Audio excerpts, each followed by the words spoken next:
Então hoje é dia daquelas respostas que vocês estavam aguardando, não é? Bom, a gente selecionou algumas perguntas porque muitas se repetem, né? A gente sabe que a maioria dos casos que surgem em questões fonoaudiológicas vêm referentes ao atraso de fala, como se comporta o desenvolvimento da fala da criança. Então a gente acaba caindo sempre num lugar comum, tá? Bom, temos aqui 6 perguntinhas e aí eu vou começar a citar elas. A primeira pergunta vem dizendo assim: a Bia está com 3 anos e não consegue falar bem o R. Por exemplo, ela fala peto e agora fala pleto, ao invés da palavra preto, que seria o correto. O pediatra disse para eu ir conversando com ela, mas que ainda é pequena para a fono. O que eu posso fazer? Como estimular? Que exercício fazer? Bom, essa questão de instalação de R realmente está precoce ainda aos 3 anos de idade. Muitas crianças conseguem fazer essa articulação e até por isso a gente se preocupa. O filho da gente não faz e o outro está fazendo. Então será que isso não está bom? Se você assistir ao videozinho que já tem aqui no canal falando sobre a aquisição da fala da criança, os parâmetros, você vai perceber que esse R ele aparece um pouco mais à frente e que existem outros sons que são anteriores a ele.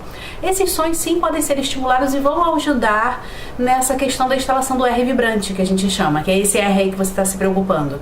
Tá? Quando a criança está lá para os 4 a 5 anos de idade e ainda não está falando esse R, aí sim você acende uma luzinha vermelha aí de preocupação e aí deve procurar uma avaliação para ver se tem algo mais a se fazer, se já está na hora de tratar. Mas por enquanto não, ela é bem pequena mesmo, tá? Se a sua preocupação é só em cima desse R, não é hora para isso, ok?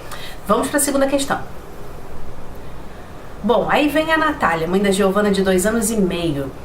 É normal uma criança de 2 anos e meio, 3 anos, trocar letras? Por exemplo, casa com tasa, biscoito com vitoito. Por que elas fazem isso? Bom, lá nesse mesmo vídeo tá explicando essa questão. Viu como a gente vai cair sempre na questão do desenvolvimento da fala, né? Qual o desenvolvimento adequado? Que desenvolvimento, como ele se organiza? Então, por que ela está fazendo esse tipo de troca? Aqui está falando que ela tem 2 anos e meio. 2 anos e meio começa essa instalação do som do K, tá? Lá no vídeo tá colocado, né? Aparece como o som do K, do som do K. Porque é o som a que eu estou me referindo. O C tem o som de K. É esse som que eu me refiro, tá? Então, 2 anos e meio, ela começa a instalar isso. Esse tipo de desordem que ela faz é muito característica nas crianças. A gente diz que é uma troca fonética, ela está bem organizada, bem sistematizada. É sempre um som pelo outro, o C pelo T, tá? No outro caso aqui, o B pelo V. Ela tende a simplificar ou até mesmo substituir por um som que ela já consiga. Isso também é uma questão, uma pergunta recorrente entre as famílias, tá? Bom, 2 anos e meio ela está desenvolvendo dessas habilidades. É uma criança pequena para se tratar, não está na hora de tratamento, está na hora de estimular. Como é que eu estimulo? Eu estimulo falando correto, eu estimulo repetindo a palavra de uma forma simples. Ela pediu o vitoito, tá filha, vem comigo vem pegar o biscoito. Vamos lá, ó filha, abriu o biscoito, é esse biscoito que você quer? Então tá bom, mamãe vai te dar 3 biscoitos, hein? Não pode muito biscoito agora. Olha quantas vezes numa atitude simples você repetiu a palavra biscoito de forma correta. Viu como não tem muito mistério estimular? Tem que ser natural, tem que ser através da fala. Fala organizando a fala. É assim que funciona, tá? Terceira, vem a Joyce, a mãe da Maria, de 3 anos de idade. A Maria retirou as amígdalas e adenoide em novembro. Desde então deu tudo certo. Só que depois da operação ela se queixa de dores no ouvido e a voz dela engrossou um pouco. Será que tem a ver com a operação? Pode ter a ver, a gente já está falando de uma mesma estrutura aí que foi mexida, tudo muito pertinho anatomicamente, tá? Bom, eu não sei quando exatamente foi que você me enviou essa pergunta, pode já ter um tempinho e essa queixa já pode ter passado. Se essa queixa permanece, o ideal, primeiro, voltar ao otorrino que fez a cirurgia e colocar para ele o que apareceu, esse dado novo, porque você disse que no início foi tudo muito bem, depois essas características surgiram, tá?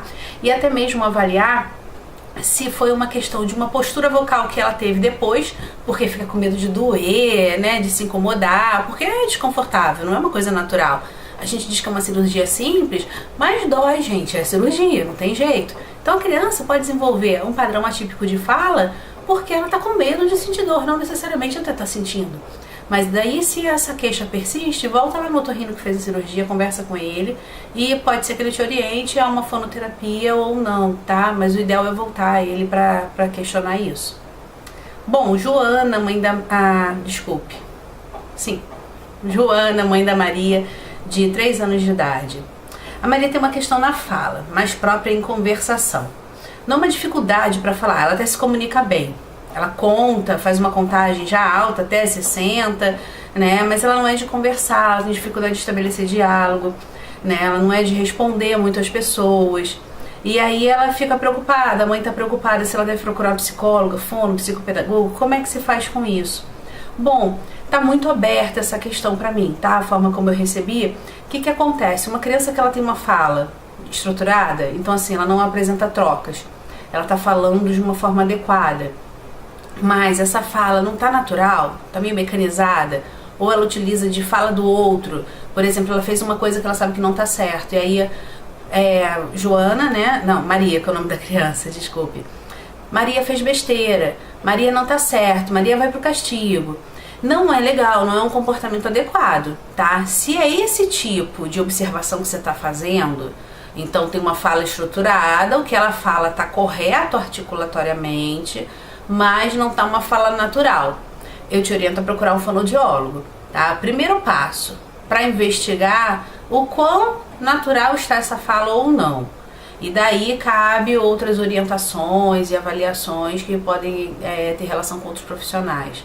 Mas se você observa essa fala mecanizada, que não está natural e que está usando muito de um discurso do outro, parece que é uma outra pessoa que ela percebeu que a pessoa fala naquela situação e ela usa aquela frase, tá? Aí é bacana você procurar um terapeuta para tirar suas dúvidas e fazer uma avaliação legal, direitinha, tá bom? Provavelmente ela vai fazer um encaminhamento e assim, e procurar uma avaliação mais completa para essa criança. Bom, vem a pergunta da Amanda, que é a mãe da Clara, 3 aninhos de idade. É normal que a criança coloque a língua entre os dentes para falar? Tem algum exercício que ajude a evitar isso? Bom, Clara está com 3 anos e meio. Colocação dessa língua, essa postura de língua entre os dentes na hora de falar, né? Me lembra muito aquela posição assim, como se estivesse mordendo a pontinha da língua. Isso não é bom, é uma postura inadequada, tá? Essa língua tem que ficar posicionada no céu da boca, né? Ela em repouso, a língua tá lá no palato, tá quietinha lá em cima. E quando a gente fala, a maior parte dos sons são lingodentais. O que é isso? A pontinha da língua batendo atrás do dentinho superior, incisivo superior, tá? Então, para eu falar o T, D, L, N, são sons que precisam dessa postura para sair adequados. Às vezes a criança não distorce o som não fica ruim, então é mais difícil a gente perceber. Aí de vez em quando a gente vê uma foto, ou vê um videozinho da criança, tá T, nem T, né? Fui ao dentista, então tá aquela língua fugindo. Isso não é bom. Em geral tem a ver com hábitos viciosos, como uma madeira que perdura por mais tempo, o dedinho na boca, né? Até mesmo roer unha, que muitas crianças fazem isso, mesmo pequenininhas, né? Esses hábitos devem ser retirados até os 2 anos de idade. Se você não está conseguindo, você pode buscar ajuda também para te orientar legal nisso. Mas isso pode ser corrigido sim. Exercício é muito complicado a gente falar assim aberto, porque cada criança tem uma questão. Mas tudo que promova a elevação de língua, né? A colocação da linguinha no lugar correto é o ideal. Crianças pequenas a gente trabalha muito com reforço positivo. Então vamos coçar o céu da boca, né? Vamos fazer o sonzinho, tudo que me ajude a ir posicionando, tá? É importante você saber que essa postura não está certa, que essa postura pode ser corrigida, é importante corrigir para não trazer essa distorção na fala, tá? E 6 anos, a Miriene, responsável por essa coleção de perguntas que me ajudou a organizar esse momento para vocês. Ela é mãe do Davi, 10 anos e meio, agora já está com 11 meses, 10 meses e meio, agora está com 11 meses. Por isso que eu falei que teve um tempinho até juntar essas questões e por isso pode ter uma discrepância do que vocês me pediram e a necessidade atual de vocês, mas quis responder de acordo com a queixa que veio. Com que idade a criança começa a dizer as primeiras palavras? A partir de quando e como os pais devem estimular a falar? Né? Ela diz que o Davi muitas vezes fala uma palavrinha e não volta a repetir essa palavra, como se ele não tivesse conservado. A questão é que ele não internalizou ainda esse vocabulário. Isso pode acontecer. Falei uma palavrinha, nunca mais repetir. Não saiu mais natural. A fala, ela tem que ser espontânea. O desenvolvimento da fala tem que ser natural, uma coisa contínua. Ele acontece um pouquinho agora, um pouquinho daqui a um mês. Tá? A melhor forma de estimular é conversando com seu filho. conversando com essa criança. Aproveite de todo momento que você está com ele para estabelecer diálogo. Dê espaço para ele falar. Ele tem que saber que isso é um turno, que isso é um jogo. Eu falo, você responde. Se eu falo, eu já respondo e já vou falando e não paro de falar na cabeça dele o tempo todo, o que acontece? Ele não precisa se comunicar, porque você já está dando a resposta, não é? Então dê esse tempo a ele. Ele não falou, dê a sugestão. Muita mãe reclama que sai da escola, quer saber o que aconteceu e a criança não fala. Também o filho entra no banco de trás, põe na cadeirinha. A mãe começa, o que você fez hoje? Você comeu? E a tia tava legal? E teve aula disso? Teve aula que a criança só falta levantar os braços assim de socorro. Então tem que ir com muita calma. Filho, eu coloquei banana no lanche. Você comeu a banana ou você deixou? Aí ele comeu. Ah, você comeu e tava boa a banana? Porque eu achei deliciosa. Delícia. Então é bem assim, especular essa fala. Tem um videozinho legal aí no canal também que fala sobre essa questão do desenvolvimento da fala e da linguagem e dá umas estratégias bacanas. É o primeiro vídeo aí do canal dessa série que eu fiz de orientação às famílias, tá? Bom, esse vídeo de perguntas e respostas ele é muito rapidinho, para ser curto mesmo, para chegar até você.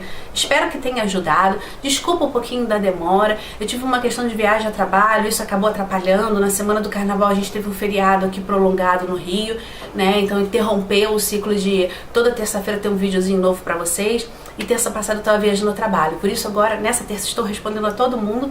Continue mandando as suas dúvidas. Dúvidas mais urgentes, assim, eu respondo por escrito ali no YouTube mesmo, quando a pessoa já coloca no comentário, tá? Manda o material, o que vocês precisarem. E muito obrigada pela participação. Isso ajuda vocês e ajuda muita gente. Um grande beijo, até a próxima.